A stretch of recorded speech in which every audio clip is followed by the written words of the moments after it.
我哋開始做我哋嘅水晶膠飾物先，AB 膠啦。咁我哋記住呢，就係三份嘅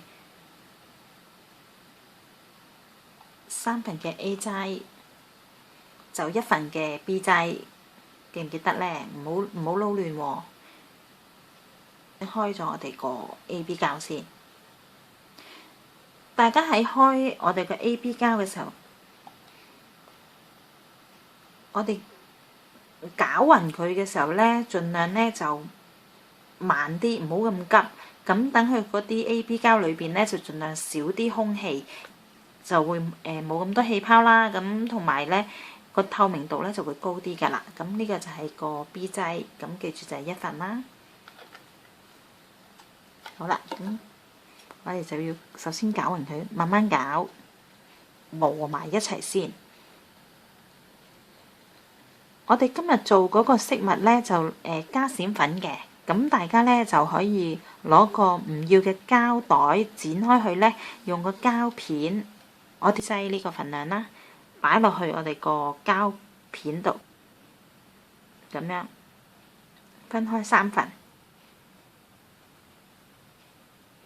咁我哋嗰個呢個水晶膠呢個，咁咪唔會話啲閃粉呢好混亂咯。嗱，你做呢3隻顏色嘅閃粉，咁我哋可以加少少落去啦。仲有呢，你哋落水晶膠之前呢，落我哋個吊飾嗰度之前呢，你哋一定要預先諗咗個 design， 諗咗個圖案點樣擺，就千祈唔好落完水晶膠呢先再去諗喎。咁如果嗰個飾物呢就冇咁靚噶啦。嗱，就係咁樣，我哋將佢咁樣分開嚟，咪可以做到多啲色彩，同埋我哋嗰個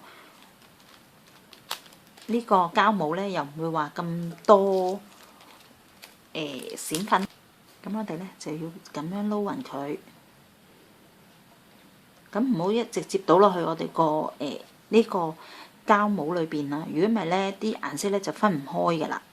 我哋溝勻咗我哋個閃粉之後呢，我哋就可以直接呢加落去我哋個吊飾度嘅。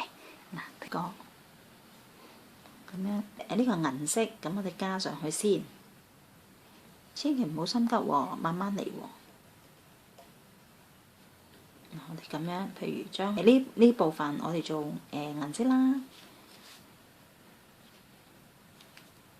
呢度我哋可以加落去唔同顏色嘅配搭。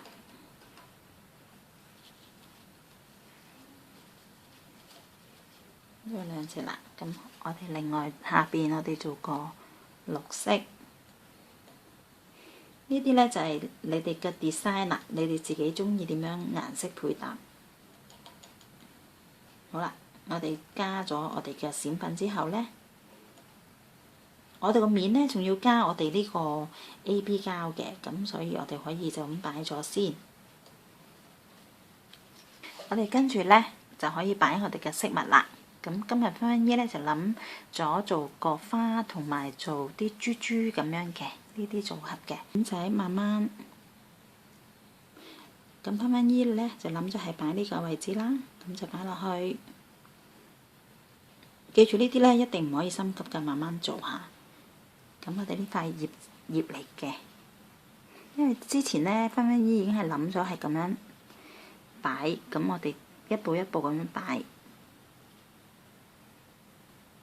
好啦，咁樣嘅，跟住呢，就擺啲裝飾物啦。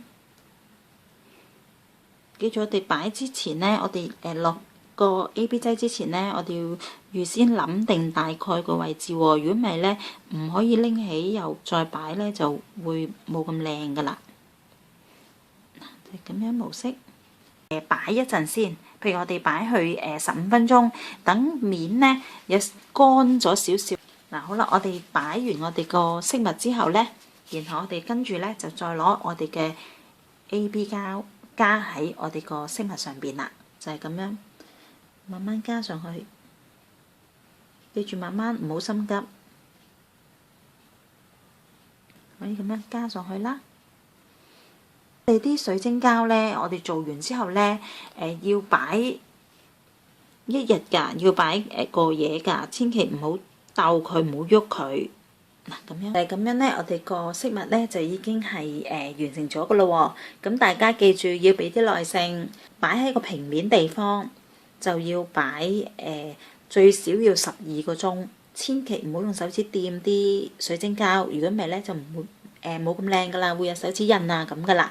咁亦都呢啲飾物呢，呢啲裝飾呢，呢啲花仔呢，已經呢，佢慢慢呢，佢會黐住嘅。記住要俾啲耐性擺喺度。然後等佢風乾透，咁12個鐘呢，咁呢件飾物呢就已經可以完成。